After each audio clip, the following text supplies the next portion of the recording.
दोस्तों नमस्कार। आपका स्वागत है द साइंस हब में। दोस्तों यह आरआरबी, रेलवे ग्रुप डी और सुपर टेट के लिए स्पेशल साइंस की सीरीज है। यह आपकी 18वीं सीरीज है। इसके पहले 17 क्लासें कंप्लीट हो चुकी हैं, जिनमें आपके 425 क्वेश्चन हो चुके हैं। और इन सीरीज में जितने भी क्वेश्चन करवाए जा रहे हैं, सारे के सारे क्वेश्चन आए हुए हैं। चलिए दोस्तों स्टार्ट करते हैं 426 नंबर से। एस्टिग्मेटिज्म एक बीमारी है। यह बीमारी आंखों से संबंधित होती है। इसका जो आंसर है वह है बी नंबर। क्या है? बी नंबर, यानी कि आंखों से संबंधित यह बीमारी होती।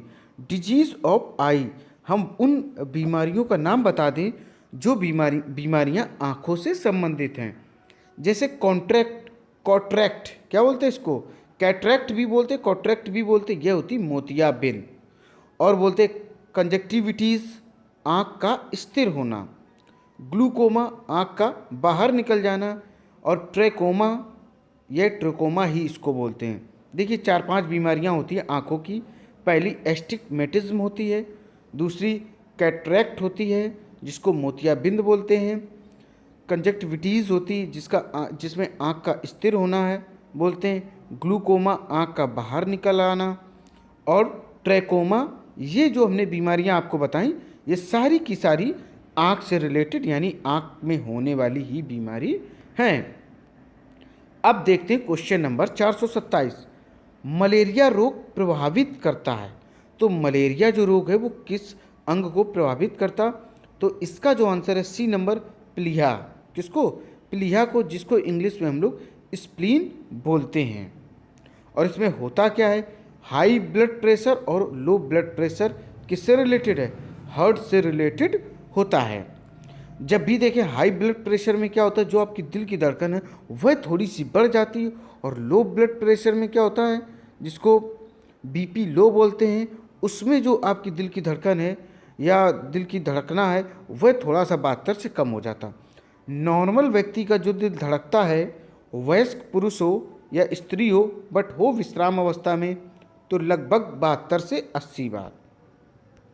अब देखते हैं क्वेश्चन नंबर 428। डिप्थीरिया रोग से कौन सा अंग ग्रसित होता है, यानी कि कौन सा अंग इससे प्रभावित होता है? तो इसका जो आंसर होगा वह गला। क्या होगा? गला। डिप्थीरिया रोग से क्या? गला प्रभावित, यानी कि श्वास नली। आप लोग समझ लें, जब डिप्थीरिया रोग होता है तो सांस लेने में भी समस्या होती है। पूर्णतया श्वास नली जिससे हम सांस लेते वह पूर्णतया प्रभावित हो जाती है। अब देखते हैं क्वेश्चन नंबर 429। ग्लूकोमा व ट्रेकोमा बीमारी है, तो किससे रिलेटेड है? इसका आंसर हो जाएगा डी, आँखों से। ग्लूकोमा और ट्रेकोमा जो बीमारी है वह आँखों से संबंधित होती है। और विभिन्न प्रकार की समस्याएं होने लगती हैं जब ये बीमारियां हो जाती हैं। अब क्वेश्चन नंबर देखते हैं 430। मानव शरीर में किस अंग में शोथ के कारण हेपेटाइटिस होता है? तो इसका जो आंसर है वह सी नंबर, यकृत। यकृत में शोथ के कारण हेपेटाइटिस होता है। हेपेटाइटिस जॉइंडिस एंड जॉइंडिस का एडवांस स्टेज है। अब देखते हैं हम लोग क्वेश्चन नंबर 431। टीबिया अस्थि, जो टीबिया अस्थि यानी कि बोन्स, हड्डी होती है, वह कहाँ होती है? जो इसका आंसर होगा वह हो जाएगा सी नंबर, पैर में। टीबिया जो बोन हड्डी होती है वह पैर में होती है। पैर में टीबिया एवं फिबुला दोनों हड्डियां पाई जाती हैं। हम आपको बता दें, जो शरीर की सबसे बड़ी हड्डी होती है जिसको फीमर कहते हैं, वह जांघ की हड्डी होती है। अगर आपसे पूछा जाए सबसे छोटी हड्डी कौन सी है, वह होती स्टेपीज, वह कान में स्थित होती है। सबसे लंबी एवं मजबूत हड्डी फीमर है, जो जांघ की हड्डी होती है। और वैसे सबसे मजबूत हिस्से की शरीर में बात की जाए तो निचला जबड़ा, यानी कि जबड़ा जो होता है वो सबसे मजबूत होता है। और एक अब बात आपको बता दें, सबसे और इससे स्ट्रॉन्गेस्ट की बात की जाए, जो दांत का ऊपरी हिस्सा होता है, एनेमल, वो सबसे ज़्यादा स्ट्रॉन्ग होता है। उसके बाद जबड़ा, फिर ये आपकी थाई की बोन्स होती है, यानी कि जो जांघ की हड्डी होती है जिसको फीमर कहते हैं। यह बड़ी भी होती है, मजबूत भी होती है। हाथ में क्या होता है? अल्ना होता है, रेडियस होती है, और ह्यूमस हड्डी होती है। अब देखते हैं क्वेश्चन नंबर 432। कौन सा क्वेश्चन है? 432। बीसीजी टीके किस रोग के विरोध में लगाए जाते हैं, यानी कि बीसीजी टीका कब लगाए जाते हैं, किस रोग के बचाव में स्पेशली लगाए जाते हैं? तो ये लगाए जाते हैं ट्यूबरक्लोसिस, क्षय रोग। क्या बोलते हैं? क्षय रोग। तो ट्यूबरक्लोसिस या क्षय रोग होता क्या? इसमें क्या होता? खांसी आने लगती, थोड़ी बहुत कंटिन्यू खांसी आ रही है, कफ आ रहा है, लगातार रुक ही नहीं रहा है। खांसी भी प्रकार होता है, 2-3 प्रकार, एक कफ सहित खांसी आ रही है, कफ रहित खांसी आ रही है। तो लगातार खांसी आ रही है, हल्का फुल्का ब्लड भी आ रहा, तो उस व्यक्ति को चेक कराना चाहिए। और ये इसकी जो मेडिसिन है वो प्राइवेट हॉस्पिटल के साथ साथ गवर्नमेंट हॉस्पिटल में भी अवेलेबल होती हैं।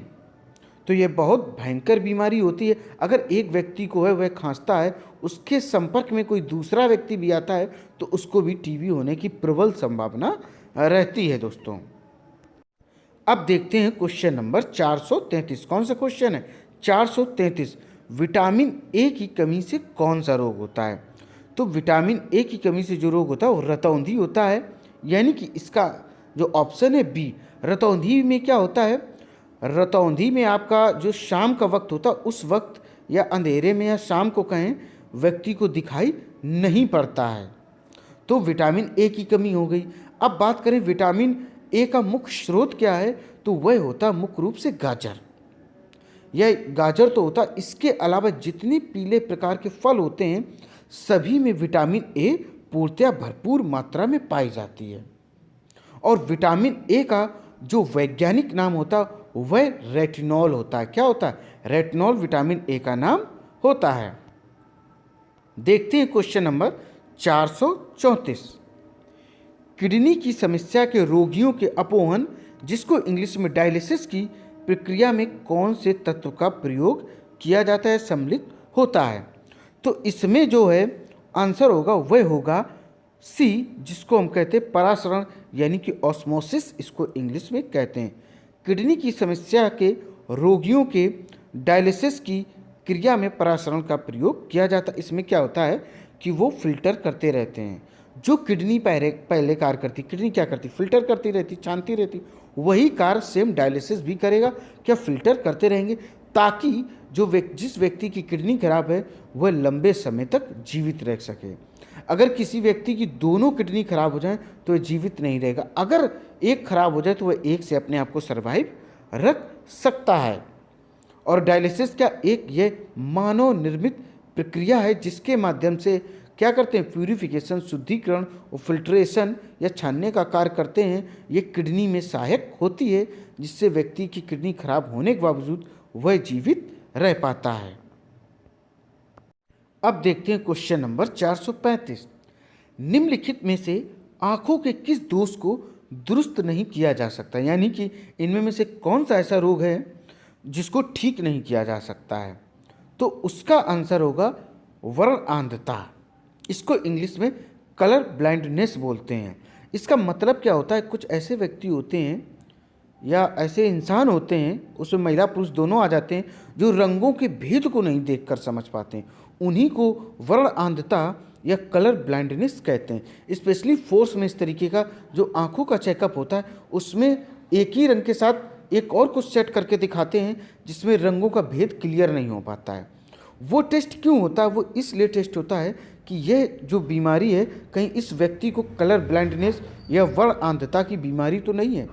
जो वर्णआंधता बीमारी है ये एक वंशानुगत बीमारी है। इसको हम कह सकते हैं जेनेटिक डिजीज़, यानी कि यह हमारे पूर्वजों या मम्मी पापा से ही ट्रांसफ़र होती है। देखिए, वर्णआंधता को ठीक नहीं किया जा सकता है। यह कैसा? एक आनुवांशिक रोग, यानी कि यह जेनेटिक डिजीज़ है। अब देखिए निकट दृष्टि दोष। क्या देखना है? निकट दृष्टि दोष, यानी कि शॉर्ट साइटनेस, और इसको और मायोपिया भी कहते हैं। इस दृष्टि दोष में निकट की वस्तु साफ साफ दिखाई देती है किंतु दूर की वस्तु स्पष्ट दिखाई नहीं देती। इसमें अवतल का चश्मा लगाकर इस दोष को दूर किया जा सकता है। ध्यान रखिएगा दोस्तों, जब निकट दृष्टि दोष की बात करें, किसकी बात करें? निकट दृष्टि दोष की, यानी कि मायोपिया की बात करें, तो जहाँ निकट शब्द आ जाए तो समझ लिए पास की वस्तु तो दिखाई पड़ रही, बट दूर की जो वस्तु है वह साफ या एकदम क्लियर नहीं दिखाई दे रही है। निकट दृष्टि दोष को दूर करने के लिए हम अवतल लेंस का इस्तेमाल करते हैं। किसका इस्तेमाल करते हैं?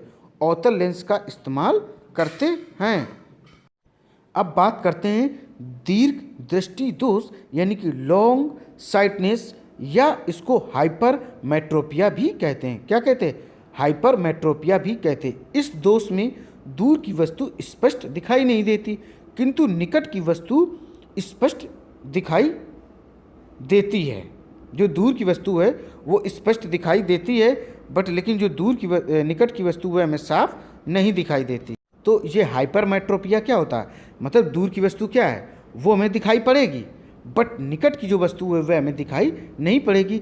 इस दृष्टि के दोष में उत्तल लेंस का प्रयोग किया जाता। निकट दृष्टि दोष में क्या था कि निकट की वस्तु में साफ साफ दिखाई दे रही थी, लेकिन हमें दूर की वस्तु नहीं दिखाई दे रही थी। ऐसे ही दीर्घ दृष्टि दोष में होता कि हमें दूर की वस्तु स्पष्ट दिखाई देगी, किंतु हमें पास की वस्तु दिखाई नहीं देगी। हम निकट दृष्टि दोष में अवतल लेंस का प्रयोग करते हैं, और दीर्घ दृष्टि दोष में यानी कि हाइपरमेट्रोपिया में हम उत्तल लेंस का प्रयोग करते हैं। अगर आपसे क्वेश्चन पूछा जाए कि स्पष्ट दृष्टि की न्यूनतम दूरी कितनी होती? 25 सेंटीमीटर, यानी कि जो आपकी आंखें हैं वह 25 सेंटीमीटर तक एकदम क्लियर देख सकती हैं। इसीलिए जब भी आप स्टडी करें ध्यान रखें आपकी आंखों और किताबों की जो डिस्टेंस है, दूरी है, वह तकरीबन 25 सेंटीमीटर होनी चाहिए, ताकि आपके आंखों को चश्मा ना लगे। अब देखते हैं क्वेश्चन नंबर 436। कौन सा देखते हैं? 436। किसके इलाज में कीमोथेरेपी उपयोग किया जाता है?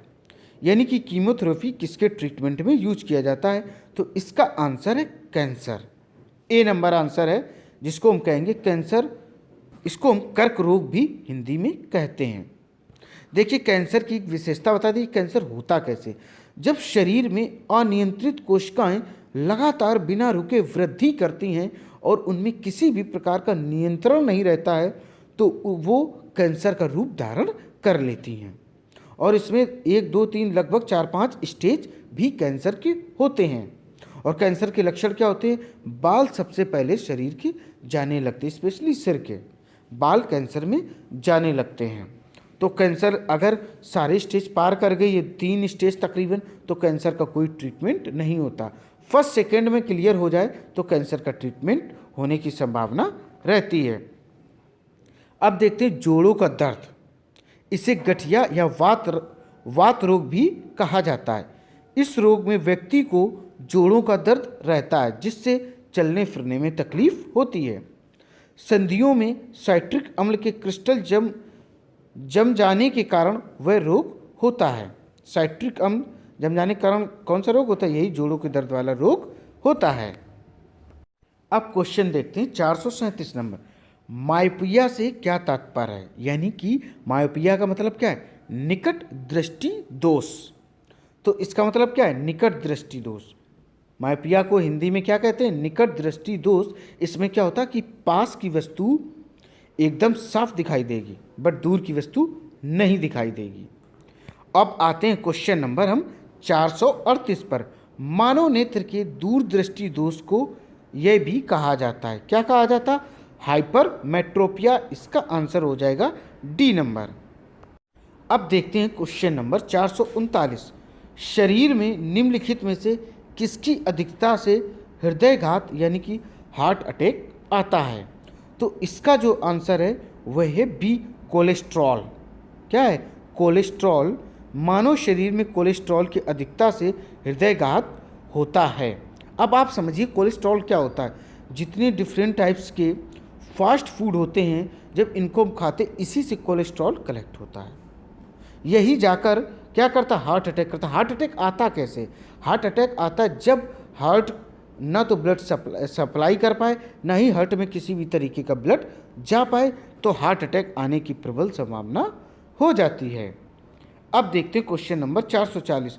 निमोनिया किस सूक्ष्म जीव के कारण होता है? तो इसका जो आंसर वह डी हो जाएगा, जीवाणु। किसके कारण? जीवाणु यानी कि बैक्टीरिया के कारण निमोनिया रोग होता है। यह रोग डिप्लोकोकस न्यूमोनी नामक जीवाणु से होता है। अगर आपसे पूछा जाए जो निमोनिया रोग होता है जीवाणु से होता है, अच्छी बात है, बट लेकिन किस जीवाणु की वजह से होता है, तो वह होता है डिप्लोकोकस न्यूमोनी। कौन सा? Diplococcus pneumoniae. और इसमें क्या होता है? फेफड़े प्रभावित होते हैं। शरीर का कौन सा अंग प्रभावित होता है? फेफड़े यानी कि लंग्स प्रभावित होते हैं। अब देखते हैं क्वेश्चन नंबर 441। निम्नलिखित में से किसकी कमी से व्यक्ति को घेंगा नामक रोग हो जाता है? घेंगा मतलब ग्वाइटर। इसकी पहचान समझ लो, गले का जो हिस्सा होता है उसमें सूजन आ जाती है। कैसी? सूजन आ जाती है। और ये किसकी कमी से होता है? ये आयोडीन की कमी से होता है। इसका जो आंसर है वह हो जाएगा सी नंबर। और आयोडीन पाया किस में जाता? आयोडीन आपका नमक में पाया जाता है। किस में पाया जाता है? नमक में। और इसमें क्या होता है कि घेंगे में की पहचान मैंने आपको बताई, गले में क्या होती? स्वेलिंग यानी कि सूजन आ जाती। इंग्लिश में इसको ग्वाइटर कहते हैं। क्या कहते हैं? ग्वाइटर इसको इंग्लिश में कहते हैं। अब क्वेश्चन नंबर देखते हैं 442। गैसे हॉल पर्यावरण मित्र ईंधन है जो खाली स्थान के मिश्रण से बनता है। इसका जो आपका आंसर होगा बी नंबर होगा, पेट्रोल तथा इथेनॉल। जो गैसे हॉल है पर्यावरण मित्र ईंधन है वह बनता किसके से है? मिलकर पेट्रोल तथा इथेनॉल से मिलकर बनता है। अब देखते हैं क्वेश्चन नंबर 433। मवेशियों में ऑर्किटिज्म रोग होता है। जो मवेशी होते हैं उसमें ऑर्किटिज्म जो रोग होता है वो कैसे होता है? आर्गोटिज्म भी इसको हम कहते हैं। आर्किटिज्म बोल दो, आर्गोटिज्म बोल दो। ये किसके कारण होता है? तो इसका जो आंसर है वह सी नंबर, कवक। किसके कारण होता है? कवक के कारण यह होता है। अब देखते हैं क्वेश्चन नंबर 444 यानी कि 444। निम्नलिखित में से किसके सुई से मधुमेह नियंत्रित किया जा सकता है? मधुमेह मतलब डायबिटीज़। किसके कारण? डायबिटीज़। इसकी पहचान बता दें, जो टॉयलेट होगी वो वाइट होगी प्लस गाढ़ी होगी, और उस टॉयलेट में क्या चींटी या चींटे लगते हैं, तो इससे पहचान हो जाती है कि इस व्यक्ति को क्या है? डायबिटीज़ या मधुमेह रोग होता है। तो अपना क्वेश्चन है कि निम्न में से किसकी सुई से मधुमेह नियंत्रित किया जा सकता है? तो यानी कि किसके कारण डायबिटीज़ कंट्रोल किया जा सकता है? इसका जो आंसर है बी नंबर, इंसुलिन। क्या आंसर है? इंसुलिन से ही डायबिटीज़ कंट्रोल किया जा सकता है। अब क्वेश्चन नंबर देखते हैं 445। क्वासियोकोर। क्वासियोकोर किसकी कमी से होता है? तो इसका आंसर है सी नंबर, प्रोटीन। प्रोटीन की कमी से कौन कौन से रोग होते हैं? क्वासियोकोर और मरेस्मस, दो रोग हैं जो प्रोटीन की कमी से होते हैं। और प्रोटीन का मुख्य कार्य होता है शरीर को सुरक्षा प्रदान करना, शरीर की मरम्मत प्रदान करना और शरीर में नई कोशिकाओं का निर्माण करना। यानी कि शरीर को हष्ट पुष्ट रखने का कार्य कौन करता? प्रोटीन। और प्रोटीन का हमें मिलता कहाँ से? सभी प्रकार की दालों से हमें प्रोटीन प्राप्त होता है। और स्पेशली बात की जाए तो फिश से प्राप्त होता है, चिकन से प्राप्त होता है और सोयाबीन से हमें यह प्राप्त होता है। अब देखते हैं क्वेश्चन नंबर 446। एलर्जी प्रतिक्रिया के कारण उत्पन्न होती। जो एलर्जी है वो किस प्रतिक्रिया के कारण उत्पन्न होती है? तो इसका जो आंसर होगा वह क्या हो जाएगा? ए नंबर। कौन सा आंसर? ए नंबर, दमा। एलर्जी के कारण उत्पन्न होता। अब आप दमा या अस्थमा समझ लो। दमा हिंदी में और इंग्लिश में इसको हम अस्थमा कहते हैं। तो इसकी विशेषता बता दें, दमा होता कैसे है? जब आप विभिन्न प्रकार के धूल मिट्टी वाले एरिया में रहें तो सांस लेने में प्रॉब्लम होगी, क्योंकि विभिन्न प्रकार के धूल कण अंदर जाने की संभावना रहेगी और उससे क्या हमें सांस लेने में प्रॉब्लम होगी। तो जो आपके बॉडी के अंदर ब्लड का जो पंपिंग का कार्य कर रहा हार्ट, उसको भी प्रॉब्लम होगी। तो इसी को हम क्या कहते हैं? अस्थमा कहते हैं। सांस लेने में जब हमें प्रॉब्लम होती, यह होता किस कारण? एलर्जी के कारण ही अस्थमा या दमा रोग होने की संभावना रहती है। अब देखते हैं क्वेश्चन नंबर 447। विडाल टेस्ट का उपयोग किस संभावना की जांच के लिए किया जाता है? तो इसका जो आंसर है वह है बी नंबर, टाइफाइड। जो टाइफाइड रोग की संभावना के लिए विडाल टेस्ट का हम आप लोग सभी लोग प्रयोग करते हैं। किसका? टाइफाइड के रोग में विडाल टेस्ट का प्रयोग किया जाता है। अब देखते हैं क्वेश्चन नंबर 448। रंग अंध व्यक्ति इनमें से किस रंगों का भेद नहीं कर पाता है। यानी कि कोई व्यक्ति वर्ण अंधता से ग्रसित है या कलर ब्लाइंडनेस से ग्रसित है तो वह किन रंगों को कायदे से पहचान नहीं पाएगा। तो इसमें देखिए, पीला और हरा, काला और नीला, लाल और हरा, नीला और हरा, यानी कि लाल एवं हरा रंग में वह भेद नहीं कर पाएगा। तो इसका जो आंसर हो जाएगा सी नंबर हो जाएगा, कौन सा, लाल और हरा। ध्यान रखिएगा, कोई भी व्यक्ति जो कलर ब्लाइंडनेस या वर्ण अंधता से ग्रसित है वह रेड और ग्रीन कलर में भेद नहीं कर पाएगा, और यह एक जेनेटिक डिजीज है, आनुवांशिक बीमारी होती है, यानी कि अपने पूर्वजों से ही प्राप्त होती है। अब देखते हैं क्वेश्चन नंबर 449। ऑन्कोलॉजी में किनका अध्ययन किया जाता है, किसका अध्ययन किया जाता है। तो ऑन्कोलॉजी में जो स्टडी की जाती है उसकी इसमें की जाती कैंसर की, यानी कर्क रोग की इसमें स्टडी की जाती है। The study of cancer is said to be oncology. विज्ञान की वह शाखा जिसके अंतर्गत हम कैंसर का अध्ययन करते हैं तो उसको क्या कहते हैं, ऑन्कोलॉजी कहते हैं, या कर्क अध्ययन भी इसको बोलते हैं। अब क्वेश्चन नंबर देखते हैं 450। फफूंदी द्वारा घटित रोग है। फफूंदी द्वारा कौन सा रोग होता है, इसका जो आंसर है सी नंबर, दांत। दांत फफूंदी के द्वारा होने वाला। दांत कैसे होता है, ये सर्किल में होता है, गोले आकार में त्वचा पे हो जाता है। इसको आप खुजलाएं, इसका पानी जैसे जैसे दूसरे स्थान पर लगेगा शरीर के भागों पर तो ये दांत बढ़ता चला जाएगा। यह कैसा रोग है, फफूंदी वाला रोग होता है। लकवा एवं मिर्गी तंत्रिका तंत्र में गड़बड़ी के कारण होता है। अगर आपसे पूछा जाए लकवा और मिर्गी किसके कारण होते हैं, तंत्रिका तंत्र में जब गड़बड़ी होती है यानी कि नर्वस सिस्टम में, तब यह रोग होता है। लकवा यानी कि पैरालिसिस हाई ब्लड प्रेशर एवं लो ब्लड प्रेशर दोनों स्थिति में होता है। किसमें जब आपका मीन्स ब्लड प्रेशर बढ़ जाए घट जाए तो लकवा मारने की यानी पैरालिसिस मारने की संभावना अधिक हो जाती है। दोस्तों, उम्मीद है ये वीडियो आपको पसंद आया होगा। इस वीडियो को अधिक से अधिक लाइक करें, शेयर करें और चैनल को सब्सक्राइब करें। इसी तरीके के आपको स्पेशली रेलवे ग्रुप डी और सुपर टेट की साइंस के क्वेश्चन आपको लगातार दोस्तों मिलते रहेंगे। जय हिंद।